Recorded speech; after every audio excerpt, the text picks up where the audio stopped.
क्या रमज़ान में ऐसी ज़िंदगी गुजारी जा सकती है कि हमारा हर पल हर लम्हा हमारा सिर्फ और सिर्फ नेकियों में ही बदल जाए, हमें हर पल हर लम्हा सिर्फ सवाब मिलता रहे?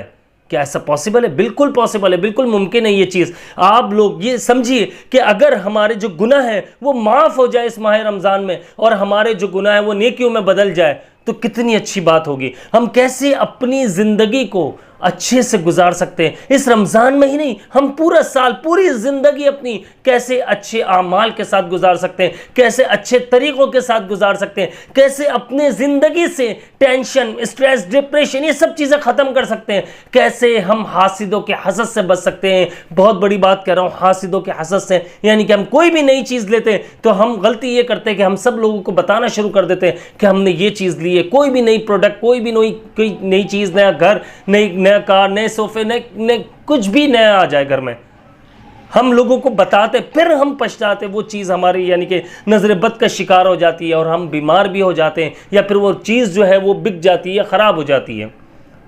तो ऐसा कैसे, बात मेरा टॉपिक जो है कि रमज़ान में स्पेशली कि हम कैसे हर पल हर लम्हा जो है वो नेकियों में गुजारें, कैसे हमें हर पल हर लम्हा सवाब मिलता रहे। तो इस बात को समझना होगा। अस्सलामु अलैकुम वरहमतुल्लाह, मैं हूं आप सबका भाई अब्दुल्ला बिन हमीद। अच्छा, वीडियो का आगाज़ करते हैं। आप लोग समझ चुके होंगे कि आज इस वीडियो में क्या बात होने वाली है। तो मैं सबसे पहले जो देखे, बहुत सारे लोग ऐसे हैं जो रात में सो जाते हैं और सहरी के टाइम पर, रमज़ान की टाइम की बात कर रहा हूँ, रमज़ान की, कि सहरी के टाइम पर उठते हैं, फिर इसके बाद सहरी वगैरह करके और फिर वो फजर की नमाज अदा करते हैं, इसके बाद अपनी जॉब्स वगैरह पर चले आते हैं, या कारोबार अगर कोई ऐसा है तो वो कारोबार पर चले आते हैं। बहुत सारे ऐसे लोग हैं।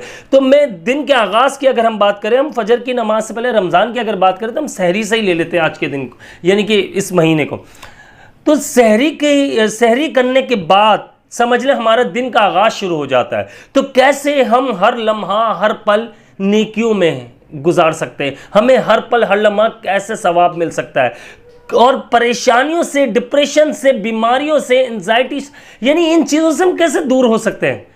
सिर्फ इन 25-26 दिन जो रह गए, इनमें ही आप देखिएगा इंशाल्लाह आपके सारे मसाइल हल हो जाएंगे, सारी बीमारियां ख़त्म हो जाएगी, आपके घर से जो बेसुकूनी आपके घर में आई हुई है वो दूर हो जाएगी, आपके घर में जितनी भी परेशानियां रुकावटें आई हुई हैं सब दूर हो जाएंगी। आपका अगर पैसा है आपके पास और वो पैसा कैसे ख़त्म हो रहा है आपको नहीं मालूम, कैसे खर्च हो रहा है, कहाँ खर्च हो रहा है, किस तरह से खर्च हो रहा है, दवाइयों में लग रहा है, यानी कि मेडिसिन में लग रहा है, और बीमारियों में लग रहा है, वो सब खत्म होना शुरू हो जाएगा, यानी कि आप इन परेशानियों से बाहर आना शुरू हो जाएंगे।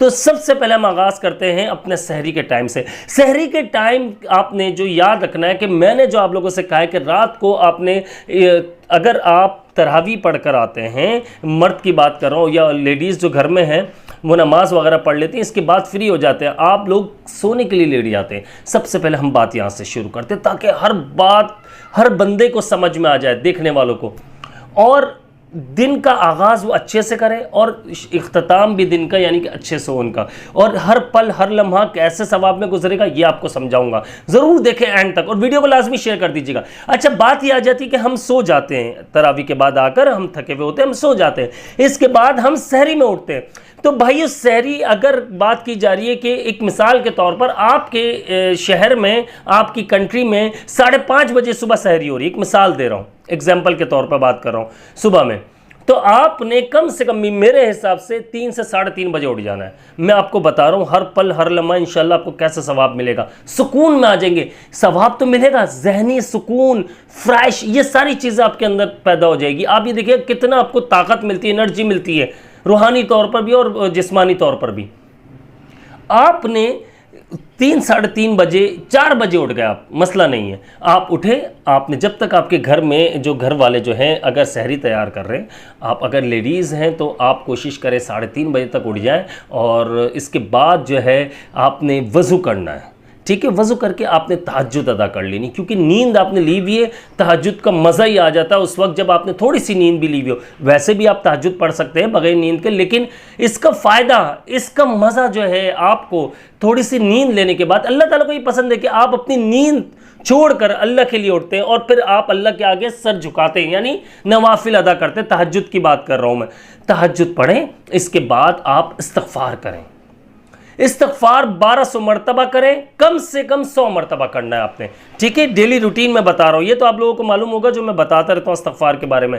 फिर आपने इस्तिग़फ़ार करने के बाद आपने दुआ मांगनी है, अल्लाह से रो रो कर, गिड़गिड़ा कर दुआ मांगनी है। इसके बाद आपने सहरी कर लेनी है। सहरी के बाद आप फजर की नमाज़ पढ़ें। फजर की नमाज के बाद आप कोशिश करें, अगर जॉब वगैरह पर जा रहे हैं तो आप याद रखें कि आपने इशराक और चाश्त की नमाज़ पढ़ लेनी है। चाश्त की नमाज लाजमी पढ़ा करें भाई, ये वो नवाफिल है, यकीन मानिए तंगदस्ती भागती है। जो लोग चाश्त की नमाज पढ़ते हैं उनके घर में तंगदस्ती आ ही नहीं सकती। तो चाश्त की नमाज जो है आपने लाजमी पढ़नी है। इसके बाद जो आप डेली रूटीन में अगर आप चले जाते हैं तो फिर आप अपने जो भी काम है, आप बिजनेस कर रहे हैं, आप जॉब पर जाते हैं, आपकी कोई शॉप है, कुछ भी यानी कि कोई भी काम कर रहे हैं, आप वो काम करें। इसके बाद आप जो है ज़ोहर के टाइम पर आप जब नमाज़ पढ़ रहे हैं, आप नमाज़ पढ़ें सुकून और इत्मीनान के साथ, आप नमाज अदा करें। इसके बाद आप थोड़ा सा हर पल हर लम्हा जो मैं आपको बता रहा हूँ, आपने इस बात को फॉलो करना, थोड़ा सा आपने नींद लेनी है, यानी कि आपको सवाब मिलेगा, ये मैं बता रहा हूँ। आपने नींद लेनी है थोड़ी सी, यानी कि लेट जाना है 15-20 मिनट, आधा घंटा, जैसे आपको सहूलत हो, कैलूला समझकर, यानी कि ये जो है सुन्नत है। तो आपने इसके बाद आप फ्रेश हो जाते हैं, आपकी बॉडी दोबारा से चार्ज हो जाती है और फिर आप अपने कामों में लग जाते हैं। शाम में आपने असर की नमाज अदा करनी है और असर की नमाज जो है, नमाज अदा करने के बाद आपने कुरान मजीद पढ़ लेना है। ये मैं आपको बता रहा हूँ, आपके ऊपर टेंशन नहीं होगी कि यार मुझे ये पढ़ना है, ये पढ़ना है, ये पढ़ना है, ऐसा कुछ भी नहीं है। सही है। अच्छा, मैं एक चीज़ बीच में बताना भूल गया कि आपने 3 तस्बीहात लाजमी पढ़नी है। चाश्त की नमाज के बाद अगर आप फ्री है, चलते फिरते भी पढ़ सकते हैं, आप ज़ोहर की नमाज के बाद भी पढ़ लें, लेकिन आप इस्तिग़फ़ार की एक तस्बीह, एक दरूद शरीफ की तस्बीह और एक जो है तीसरे कलमे की तस्बीह, ठीक है। ये 100 मरतबा पढ़ लेना आपने। अच्छा, फिर इसके बाद आपने ज़ोहर की नमाज, असर की नमाज जो मैंने बताया, कलूला करने के बाद असर की नमाज अगर पढ़ते हैं आप, जो टाइम हो जाता है असर का, तो आपने असर की नमाज के बाद कुरान मजीद लाजमी पढ़ना है। लाजमी कुरान मजीद पढ़ें, चाहे आप एक रुकू पढ़ें, कोशिश करें रमज़ान में आधा पारा पढ़ें यार, एक पारा पढ़ें। देखिए, एक कुरान पाक मैं कहता हूँ एक रमज़ान में कम से कम ख़त्म करें। लेकिन अगर आप नहीं पढ़ पाते और आप काफ़ी टाइम से नहीं पढ़ रहे तो कोशिश करें कि भाई एक रुकू पढ़ लें, लेकिन पढ़ें लाजमी आप। इसके बाद आप अफ्तारी का जो टाइम हो जाता है, अफ्तारी के बाद आप नमाज़ पढ़ें। मगरिब की नमाज के बाद आपने सूरह वाक़िया, सूरतुत तारिक पढ़ लेनी है, सूरतुल वाक़िया, सूरतुत तारिक पढ़ लेनी है। इसके बाद आप जो है इशा की नमाज, फिर तरावी के बाद आकर आपने सूरत यासीन 7 मरतबा पढ़ लेना है, ठीक है।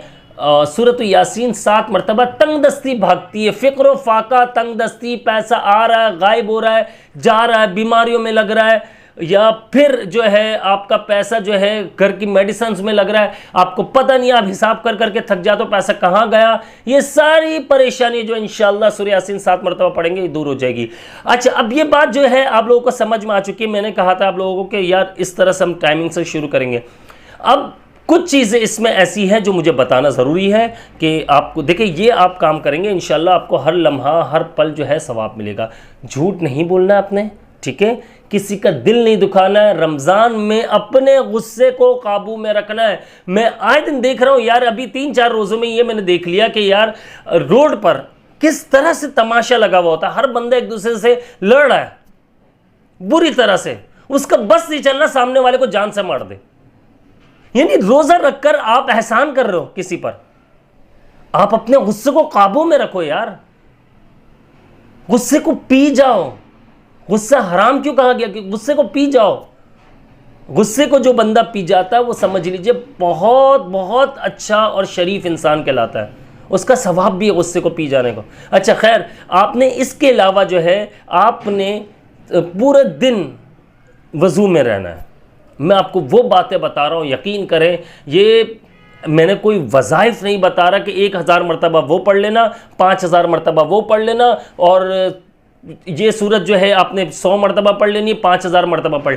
मैं कोई वज़ाइफ नहीं ऐसे बता रहा, मैं आप लोगों को वो बता रहा हूँ जो आप आसानी से कर सकते हो। आप टेंशन में नहीं आओगे। एक दिन जज्बात में बंदा सब कर लेता है। आपको मैं कहूँगा 5000 मरतबा आपने, एक मिसाल है, कोई तस्वीर पढ़ लेनी, अल्लाह की पढ़ लेनी है, 5000 मरतबा फजर में, 5000 मरतबा दोपहर में, 5000 मरतबा आपने असर मगरिब में पढ़ लेनी। आप एक दिन में पढ़ लो, एक दिन तो पढ़ लोगे, लेकिन दूसरे दिन आपकी हिम्मत जवाब दी जाएगी, आपके अंदर कुव्वत नहीं हो, बर्दाश्त नहीं है, नहीं पढ़ पाएंगे आप। हकीकत तो काम ऐसा होना चाहिए कि आपकी बॉडी भी ना थके, आपका दिमाग ना थके, आपने पढ़ना, फायदा ज़्यादा से ज़्यादा अजर सवाब हमें मिलता रहे, इसका सवाब मिलता रहे, अजर मिलता रहे हमें, तो मज़ा ही अलग आ जाएगा। आपकी रूह को भी सुकून मिले, जिस्म को भी सुकून मिले, तो मज़ा है। तो आपने वज़ू में रहना है।